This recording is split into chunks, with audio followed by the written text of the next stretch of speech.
Buterevu oli ku John K Media mwebale nnyo okubanga mutulaba yonna gye musinza mu bitundu by'eggwanga eby'enjawulo. Nze John K Uganda. Tukomyewo nate n'interview zaffe nga bulijjo. Olunaku olwaleero nga nina omukulu amanyikiddwa nga Vice. Wano eno mu Mbale oba mu Eastern abasinga mumanyi ng'ono nno musambi wa mupiira. Tugenda kuba nga tunyumyanyumyamu emboozi ye, gyenvuddewe, waali na biki byagezaako okubeera nga planinga naddala mu kapiira. Gwe wena atulaba tubebaza mwena abagenda maaso kubanga musubscribinga, abasharinga, abakomentinga, mwebale nnyo, mwebale ddala. Vice nkwaniriza obulamu tebubadde bubi era ndi mulungi. Sooka obuzeeko ku batulaba. Abatulaba mbalamusizza eyo, mbasaamu ekitiibwa bonna abali eyo abatulaba. Baagala nnyo. Amiina. Nze Egesa Vincent, erinnya ery'okuzaalibwa linazaalibwa nalyo erisookera ddala ery'ekika Egesa Vincent. Egesa ery'ekika. Egesa baba baggwanga ki? Egesa baba ggwanga Uganda. Uganda naye nga basinziira mu bantu ba ku booda awo. Ewa ne Kenya? Si Kenya, Kenya Uganda. Kenya Uganda. Kyezo oliwe Busia? Ndiwe Busia. Fiisa eyo n'omusambi yatandika akapiira ke ng'akyali muto. Nakula nako ninge bwe nava mu lubuto ekyasooka kyennyini kuba nze nakwatanga n'obuveera bwe baba baguzeemu akawunga nga kiro ng'emu nze nga kazinga mbeera kaki kapiira. Kapiira okugimuka bulungi yali muzeeyi coach Kintu Manisuru ku North Road awo nga nsomera ku North Road 2008 era abantu omupiira omuntu ayinza okundaba saazi nesitandise saazi no kaki kapiira natandika kuva mu buto. Era okatandikira no Mbale obeerye? Nkatandikire ne Mbale 2008 ku North Road nga ndi muto nnyo oba nalina P2 awo tandikira awo ku North Road bwe nali mu academy mu under 12 ne bandabira awo. Kapiira we natandikira era budde bwange bwonna Mbale Tororo. Ku North Road wali okuba ku ssomero oba ali mu academy? Academy n'essomero, star ow'essomero. Ndi mu kirasi ento naye nga nvuganya n'abaana abakulu. Academy biseera yali academy ki? Academy yali amukulu Medi nga bagita Mbale Sunset. Sunset ekyaliwo? Ekyaliwo naye si yali eyaffe eri gye twasooka we yagimusanga abasambi era wondabira wano ye Academy yangimusa. Oli product ya Sunset? Era niyanza nnyo manager Medi oyo kitiibwa kyemuwa kyempa nemuzeeyi Kintu Manisuru man. Be bangimusa kuba singa sibbo singa sinze gwe mmanyi nga Egesa Vincent. Kyekyo mukulu wange. Kati ogutandikira ku North Road nga mukuba ku ssomero? Kuba ku ssomero ne bandabira mu tournament za seka ezaalinga ku DA Emaluuku. Naga akasajja ako akavubuka ako kati awo nafunye opportunity y'okugenda ne Tororo. Ngenze Tororo okusomera eyo 2009. Kyeza wasomera ku North Road Primary? Nema nenswitchinga nengenda Tororo ku side Tororo eyo era coach wange yangimusira eyo naye mweyanza nnyo coach Aga. Yangimusira eyo nenva 2011. Ku North Road ovaawo ng'oli mu class ki? Ku North Road navaako nga ndi P6. Kyeza n'ogenda eri gye watulya P7? Natulya P7. Ni secondary ojoininga ssomero ki? Secondary nasooka era ku Rokai. Etoro wenyini. Rokai ate we natuukayo nali mirembe gyokka. Eryo essomero lyagaliza. Tuukayo ne mpulira emirembe gyokka paka natuuka senior 2 nengenda ku St Julian egayaza. Coach Oneni nze kye namukopyako coach ayagaliza omupiira Oneni Peter. Nemba ne coach Oneni yatendeka kuba ne under 17. Yoyo mwennyini era nze yanondera kugenda ku St Julian yanondera 217 mu Embarara ku Airtel Stars. Yanondera yaliye ne coach ne bamuyita coach Matia Lule. Abo be project yali enjagaza omupiira ogende e Buganda eyo ndabe nti njimukire naye waayiwo bukwakulizo ali ndi musinia twawo. Kati bw'ovaawo ku ssomero eryo n'oddawa? Kale ebyokusoma awo ebyatandikira nga sibifaako nnyo lwakuba I wasn't perfect in books. Nali siri perfect nnyo bitabo nga mission yange yakapiira birooto byange byonna ndoota kubeera bulungi era ne paka kakati ndinayo essuubi Kitegeeza twamalako senior 4. Saamalako. Lwakuba nze nali maani alone. Maama wange tamanyi wendi naye takulyanga kana kambaata. Anti eri bazadde bo abaleka gwe n'ojja n'ogaako gy'otandikira eno. Nze no ndinayo maama okundeeta embayo mu budde bwange bwonna. Maama embayo ekimbeesaayo maama. Kati gw'obeera naye? Gwe mbeera naye era. N'essaawa eno? N'essaawa zino mbeera naye. Kati olwo muzeeyi? Muzeeyi yanfaako. Oh, sorry. Awo mule emirembe okuba saalina budde bwa muzeeyi nnyo. Maama yambeereddewo paka wentuuse wano wadde tasobodde nnyo okunfuuyirako. Okay. Bw'ogenda sadi za ez'Embarara bukwakulizo ki obubadde ogamba obwali? Obukwakulizo obwaliwo bwe buno nti twava mu nga tuvudde Mbarara nga tugenze ku St. Juliana nga tuli banda 17 ate nga tugenda kujoininga omukisa tugende mu school team. Kati embayo ntwavayo basanve twali basatu, nze waliwo gwe baali bayita Wabwala Musa. Mumanyi. Wabwala Musa omumanyi. Ali ku score. Oyo nze gwe nnyumizamu nga majege twatoba nago Wabwala Musa. Era mwagala nnyo nga bwanjagala. Kati ku St. Juliana naffe twaliwo era twamala emyezi ng'esatu kuba twagenda gwali mu mwezi ogw'omusanvu. 2017. 17 ne tuvaayo yali mu December awo nga tunaatagenda mu Christmas lwakuba twamalirayo ddala ebbanga nga tulina bali balina kochi bo baali bagamba tugenda under 17 twasamako n'ezikeesisi ezo zifulendi twasamako nazo naye nga tetumanyi ki kyennyini kye ba emminga naye nga bagamba under 17 national team tunogenda Airtel biki bwedo naye olw'obulwadde obwagwawo kati ne bitandika kugotaanira awo ne tugamba ffe katukole ki katukole tujja kudda kola ki okusoma era ku St. Juliana naddayo nze bw'omu.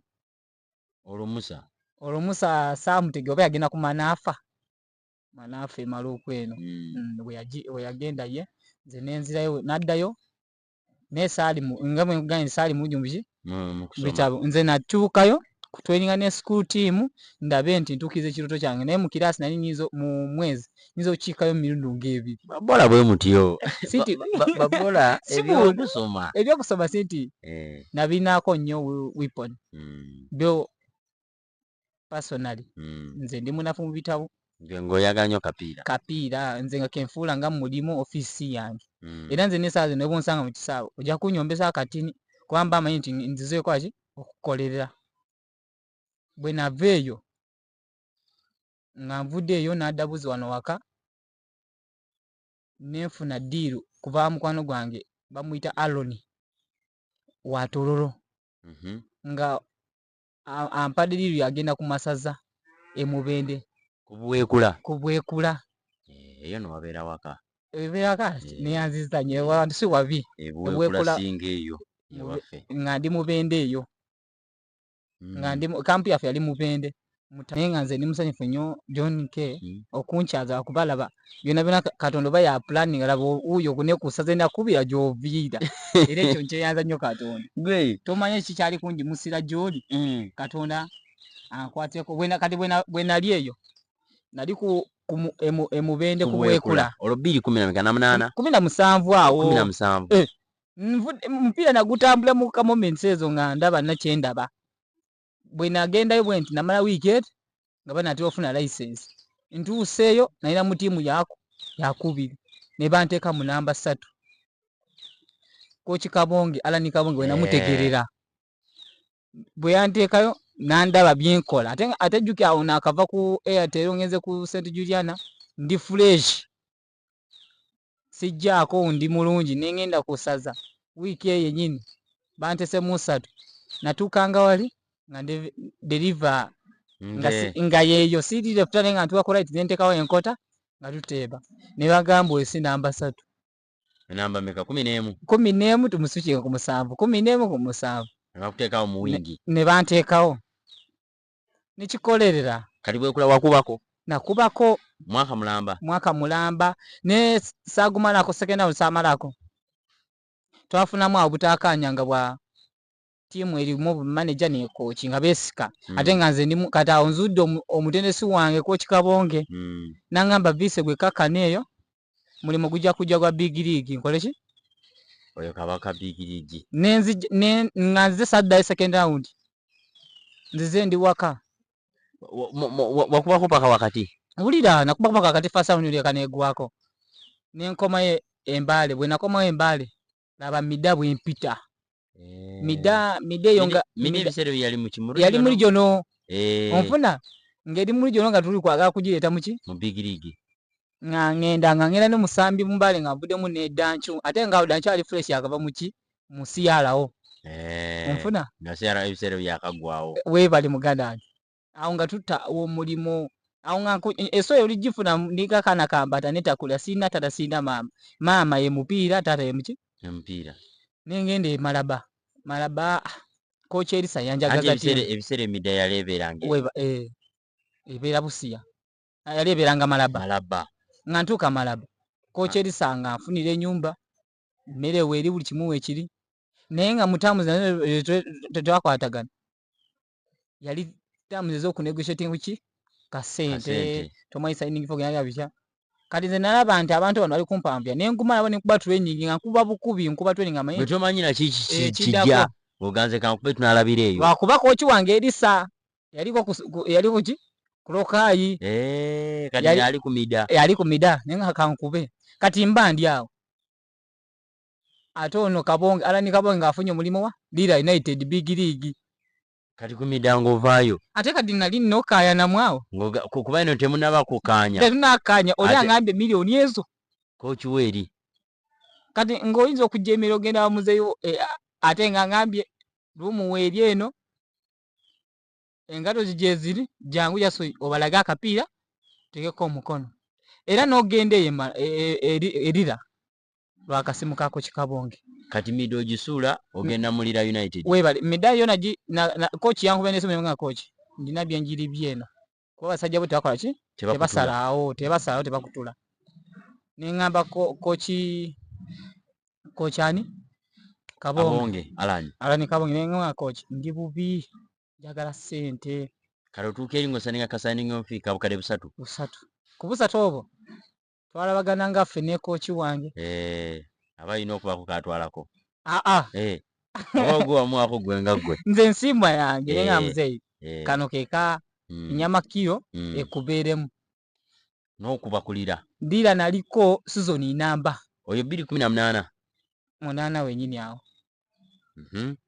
ne tukuba era nze actually nze yazizaayo ne timu gye baita Fisheries mu region siri eyebusiya size ndi proud okuza matimu kati tugende kweri eyalira anti nga ne Fisheries eri mu Big League kati eri mu Jukuba Lira yali eri mu Big League yali eri mu Big League n'okuba season namba nakuba season namba nze ne mane kwaki lwakuba nali nsalinze nabo contract ya season yet emu bwe navaawo 2018 gwenoko nenfunirawo diiru eyo genda Somalia onfunye olugero lwago lirulaba anvuzeemu akuuka speed nsonye okuvuga ka speed katudemu bw'ova ku mida n'ogenda eri kulira okuba season emu bwe yaggwako w'ogenda e Somalia nga tonadda mu Fisheries mu Fisheries yo nali olaba nga bwe ngambye bwe nava mu Fisheries nengenda mu Lira United nga bano mbatadde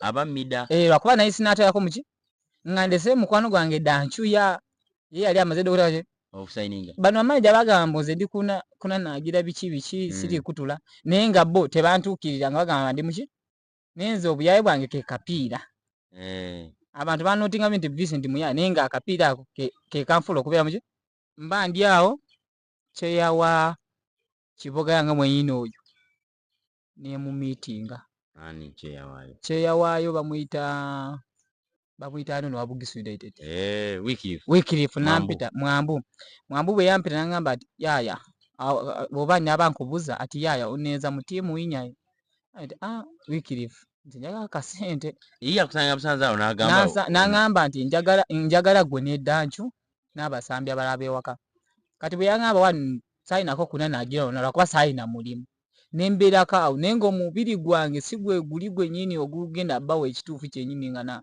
namu obuzibu ne famire ng'omusambi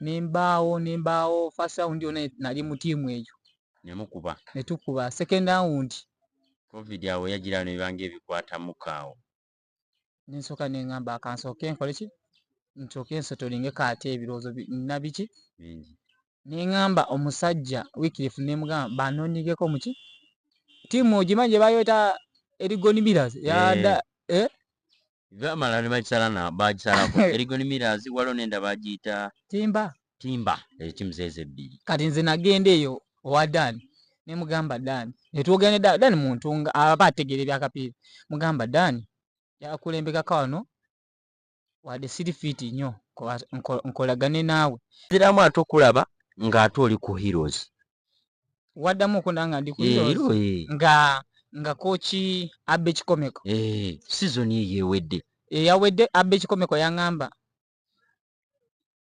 musambi wange sisamukkiriza nakwaki n'atula butuuzi ng'ate nga ndikolera mu city ndina ku Mbale Heroes kati Abbe oyo y'omukwano gwammwe gwatandikirawo Abbe mukwano gwange gwatandikira Tororo nga ndi Tororo eyo era yandabira Tororo okujimuka kwange konna yandabira Tororo nenzija Abbe nanjagaliza ki era teyampanga mpira egisinga naye yangamba nga kwendi kutina ngamba ogenda guno mwoli training guno mwoli era nakubako game sali mu game nakubako game nga nyabo bwemba ntunulide mu Heroes yawedde we yangambye nti guno mpira ogusembayo gubeera mukubako kyosobola nenkuba gwe mpira nediga we yangamba olabise buki bulungi nabo ne bakiza nti mukoze ki Vincent olabise bulungi era nange nakiza nti sina kweba kati kanzukuke kati gwe gojjukirako gwali okubyeko gwe nze season yawedde yona ya Mbale Heroes gwe mpira nze gwe nabawaako gwo mu moyo gwange gwe nabawaako gwali muto gwe gojjukira nti gwe mpira gwa wako Mbale Heroes gwe mpira era sijaga nti sali wa Heroes nali ndi ne mugundi buli kimu bamanyi mwendi mu Heroes ne gwe mpira gwe nasembayo bawa kubasiibulanga gwego Abba agenda nange ngenda se mu bubi kati nawe wali kimanyi gwe gusembayo mu moyo gwange kubanga already Abbe yali alangiridde nti agenda ng'ate nange nze yakuleeta yandeeta kati ate nsigalawo ntya ng'ate omusomesa agenze tolaba nti ngenda kwetawo entalo zaabwe lwakuba yeyambirawoko n'okukuba omupiira ogwaki ogusembayo kati olina essuubi eriddamu n'erisambirako Mbale Heroes we bakuyita siinaayo ssuubi lwaki siinaayo ssuubi wadde n'olwo kati lwaki ogamba mutosobola kuddamu n'obasambira mu bukwakkulizo bwe ndina ku mwoyo gwange tebaali nga management teyali ntuufu kunjimusa mwalimu entalotalo nganze omusambi ne tiimu kyeza tiimu baali tebakwagadde waliwo lwa coach ekyo kyonze nga baali bakulwanyisa webale nga tebakwagala nga tebanjagala naye nga coach alaba nti mbere fiti mbere mu tiimu era ndowooza n'ogwo gwasemayo we bakutera ku tiimu ndoza abamu bawulira bubi era nze si nti nnwanisa Heroes erinnya nze nganze omusambi omuwa nze nnwanisa bano abaali bankwaki abanwanisa kuba nali siri fiti naye nga ntuukiriza kubeera fiti lwa kooki wange kooki Abbe yali angambise beerako serious ati omanyi lwaki enkulemeddeko ku nsonga eyo era lumu nali ndaba Heroes yali esamba oba yali Kataka oba Kataka yali esamba ki waliwo gemu yali awo n'olabikira ku katambi ng'oli kuzina utaddeko awo oba biki wali oli kunywa nomana ogamba aba Heroes bawulira obubi obyo byonna nabikola lwa ssanyu lyakulirizingiwa omuntu yanwanira era si nze omuntu yanwanira nanzijayo ku final day mufufa kugenda mu tiimu ya Sky era okuwagira Kataka njiwagira nti tiimu yawaka ne Heroes nayo njiwagira nagisambirako naye nga nze okwagira Kataka nabadde muwagezi nga mpagira ki Kataka lwa biifu yange eri nti bamaneja abo bampisa binga ndina emirimu gyange gye ndi kugenda ku ngene njimukire eyo ne bakola ki nga bankonya nga abasambi banange abamu mu Mbale babakonya onfuna mugana nze ndikana kambata sina mama wali naye nze mu mwoyo gwange manyi sina mama sina taata n'akapiira ye mama ye taata gwe mulimu gwange naye nga bakulu bange ababadde komiti ya Mbale Heroes sindi kubasiiga bubi tebaagaliza baana bawaka gwe weebuuze nze nayimuka kuvaana nengenda etolo nengukuba nekwaki abe nantegera atamanyi nze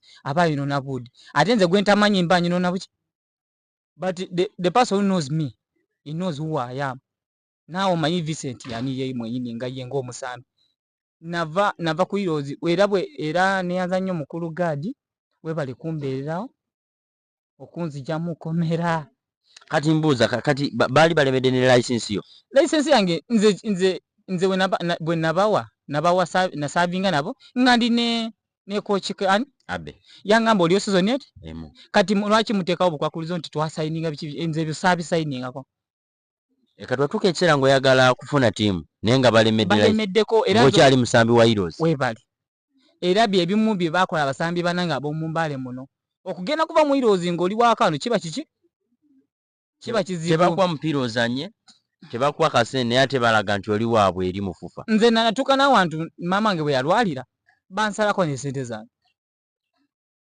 abantu abatali batuufu ndi kuboogera amaanya mu kamera si kyekirungi naye nga ne ku final dde omupiira gwe twamala saafuna mitwalo gyange egyo kogo gogaagwa kuba ogw'amaanyi okitegeera saafuna kwa mitwalo gyange egyo kuba baatuwangako awo ku ssente akasiimu ako egemu emali muno kutwala 5-5 okitegeera ye ambition zaffe zetwali ng'omusambi biki winning bonus biki ebyo n'esente ezimu tezaakolayo nga ki era neyanza nnyo abaazirya Katonda abakwateko abajimuse neze embeera zaabwe paka sindi ndi mukolima naye nze ndi musambi njagenda wantu walala ate kati beba abantu abamu abasiga n'enziro ntowe musambi wa mpisa ki mbi nze sinaako mpisa mbi naye gwo nfuula okubeera n'empisa ki nze ogenda okukola video ya Mbale Heroes ya Kataka FC Kataka FC nze nagiwagira nagana season eno bali mu competition ne timu ginavaamu ate nga tebaagaliza naye kambere ndi mbeereko omuyeekezi mbatunuzeemu emundu nga nti singa mufa ku baana b'ewaka gwe nze kati kangu example musambi ali ati gwe n'esaawa zino nga nali manyi magologolo omanyi Edmond wamboka oyo owawakooko Edmond abo bonna ze nkuze nga nkubira abo ki abo basita mu ligimu yange nti benkola ki benjagala Edmond ali ku kikati nakoma mukulaba ng'ali ku Kataka ate mulaba ku UCU era nze okuwagira nawuli amusimanya Heroes yalemera license ye mwali mu Mbale muno naye nga tomanya bintu bya kusirika kuno kukonya bukonya muntu n'asiya kati nze kye bakigezaako nenze nze ndikana kambanda si nze tebanzanyazanyako mu by'okunkonya nva wano n'engenda alala ate wala nondemesaawo n'engenda ewalala siri mubi akalimo kange gwe muki kati gadi yalwana atya okufuna okulwanirira ku final day alinga yagenda mufufa n'ateeka ambition nti ono musambi tebakola ki tebamukozesa n'angamba bakola ki ate nga baali bansazeeko ku ki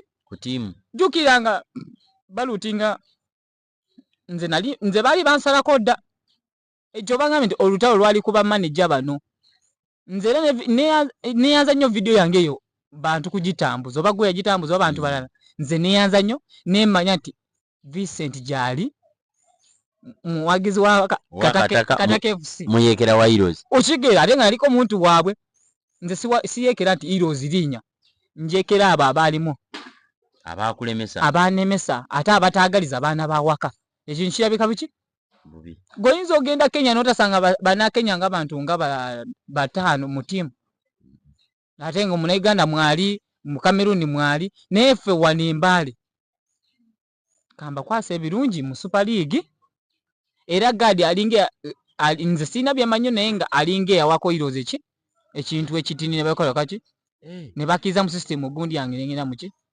musikayi era gadi nze namugamba siri kwetaka waniso ekyo lwa nanyola bento nzija muki mu Heroes mukomera ero nalindira byenge komera sibe bantu benali nabo mu Mbale Heroes mu region abakolera Heroes ebirungi n'abamu bali ewaabwe Busoga abamu baba sikusiiga binti Mbale Heroes naye officials abali ku tiimu yaki abo abali ku kitebe ekyo be bantu kulira ku baana awe eki sente nze nali mu Heroes nafuna kuba mitwalo gyalinga ana naye ng'omuntu agamba Vincent wuuyo yali esereza Heroes wandiisa twalinako bipapula nze mba ntunde mu tiimu enalyako mitwalo aga ana nga wakajja sindi nga nakajja zona awamu onoonyamu bigambo bingi oba kwogera mazima.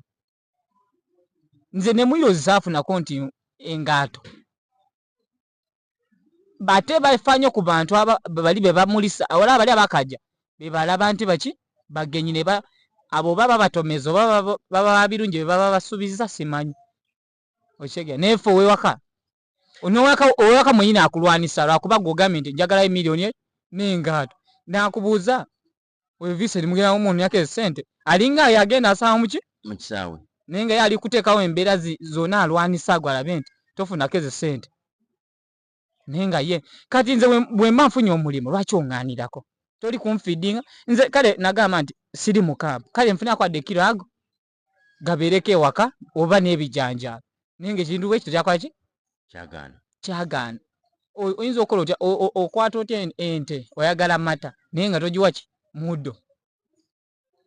Nze nali mwiroozi omupiira gwe nasamba gwa Kochabbe n'agenti gundi Mohamed oyo bibandira muki n'obwagizi nti bwa Heroes ly'abantu naye nga eyo management yo yatulwanisa nze sijja kubeera nti kutya Heroes ekitebe ekyo ekyaliwo kyatulwanisa n'owo gomanyi nti yasulanga nawali ng'ateekawo embeera embi n'atamanya engeri wobabonaabona okukola erinnya nga Egesa Vincent yateekawo buli obukwakulizo alabe nti twachivinga ki nze sijja kubeera mu ngaato ya Luna engaato ya Luna gyayamba sijambala onfuna engaato ya omwana enakaloke watenga n'ebagundi ze bamba nsikwaki wabula we mba mufunye appreciate that time nampaako ebirungi advise eki nange nemukopako ebiki nze singa saagaliza singa nasula abaana abasinga ngamba ku mirimu nengenda naye Somalia nemwagaliza nze n'abaana bangi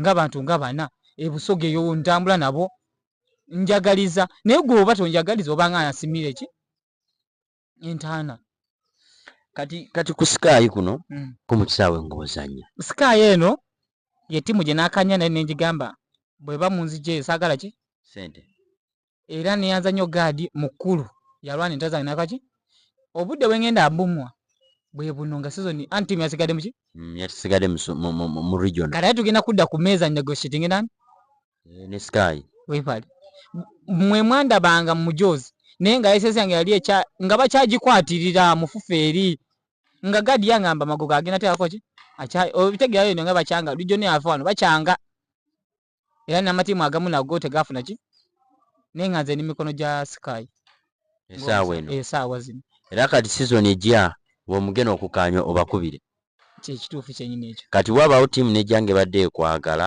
kakitegeeza yo baba nga eba erina kuteesa na Sky weba erina okuteesa ne Sky yo ng'endabyemu omulamwa ejja neteesa nani Sky kati olinawo ko pulaani yonna nti waliwo ttiimu gy'osuubirayo nagyoyagala okubako pulaani eriwo sikuwaayiriza mukulu wange bwe nali mbeera awo nenkubya ka vidiyo sijja kukweka yampeezako nesaazi nomba nkubye esema ampeezako esema atenga oyo akwereza kasente oyo national material wadala yabadde kikomo era esaazi nesibayo ogenda musiika naye agajje ngenda amuwa star era watenga gyoli eyo respect my big brother you inspire me wadde oli mu goolo nze manyi kukola nnyo kwaki kusasula oyisema ate nga talimba n'abasambi abalala tebakwaki naye nze nalonda wani oyo number 1 alina drop eri gyakuba kuva ku goolo ye gwomanya osibye ote ekusiibula oba oli kunanaagira mwenyumirizaamu nnyo osimu ate ng'oyo era wabere South Africa omukwira ka video call kano kamobile bale kakasomye mudda aye nze nokugamba gwe owange ngana ate obutakuwa kasukali esaawa eno oyina omukazi oyina omwana ng'obulamu bwemabbali ng'obwakapiira buvuddewo ng'obwakapiira buvudde olina omukazi n'omukazi abaana bameka siina mwana naye n'omukazi obeera naye mba naye ate mwenyumirizaamu nnyo ng'omuntu ng'omusambi antusooka nawudde ng'ogamba mb'obeera ne maama okonzo owange ndina maama azaalira ddala nemba ne maama ankuuma mu bulamu bwange gwe badde ogamba oyo gwe mpita maama wange maama wange anzaalira ddala ali awo mu tawuni mukazi mwenyumirizamu nnyo anfudde kikyendi kemba ndinako muwaako kaba ayinaako ankwatirako bwe mbeera mu mbeera embi. Ewammwe mwazaalibwa abaana bameka? Abaana tuzaaliddwa abaana 5. Oli wakumeka? Ndakyoka. Egwasooka? Ndasooka. Ekireeso kyalina bugundi abalala bakyaliyo? Gye bali bato bange gye bali. Waliyo obulala nga nabo takikweri? Waka maama alinga emizannyo gyonna yayiwa ku mutwe gwange. Kyova nagambye I'm not perfect in books. Naye wano? Badde mu kapiira. Takikweri? Naye omuntu agamba Vincent nzo agamba nti Vincent ali bulungi nze awo ogambira bw'oti mba wenyongererako. Ewaffe tetulinayo bola nze zeekaaliyo. Abasigadde bo bali olaba bo basalawo kugenda mu bitabo? Babeera mu bitabo balala nga b'omanyi Uganda yatukuba left and right. Abantu ne bakwata paasi endala. Naye nga gye bali. Omuntu gwe nnoonya wadde ndi mu kamera nnoonya munnamawulire mwayita Mazembe abeera ku Bukedde. Masembe? Masembe. Yaliko ejenti wange oyo nga alina byanfumbe. Ali ku ssaza lya Bulemeezi. Era ayinza okuneegaanira kuba ntuuta ebbanga simuwa. Jjajja Mapensa trending ennyo ku TikTok. Era gwe ne b'omufunira nga akavubuka ako kali eno bakayita Egesa Vincent ojja kumanya nti oyogerawo aka video kajja mutuukako. Mukulu Masembe. Brian Jjajja Masembe. Weebale nze muvukawo wandiba obadde onoonyanga mu bbanga eritali liwanvu yenze obaka nkutumikiriza embutuma ti gye ndi mulungi tolooza nti yagwako taaki ekyaliko ate ne sibeerawo nti male googera bwogezi njagala nindabako ensiike ekisaawe ndyoke ndabe nti njimukaate nsobola mukufunira nja kusiima nnyo Jjajja Masembe Brian Masembe. Weebale yoyo omusajja yankwatako nga ndi Airtel akwaseko basambi bangi era kati saazi n'omugamba nti nza ajaga kasajja ako kampeemukko ndabe muntu mutegeevu ate afunidde abaana bangi ku masaza. Muntu mutegeevu nnyo akola nga agenti. Muntu mutegeevu nnyo muntu mutuufu nnyo ye bwakugamba nti mwenyumirizaamu nnyo. Kale mukulu kale tweyanze nnyo tweyanzeege tetujja kusukka wano olunaku olwaleero tubeera nze John K Uganda paka olundi Mukama Katonda abakuume mubeere bulungi mweraba.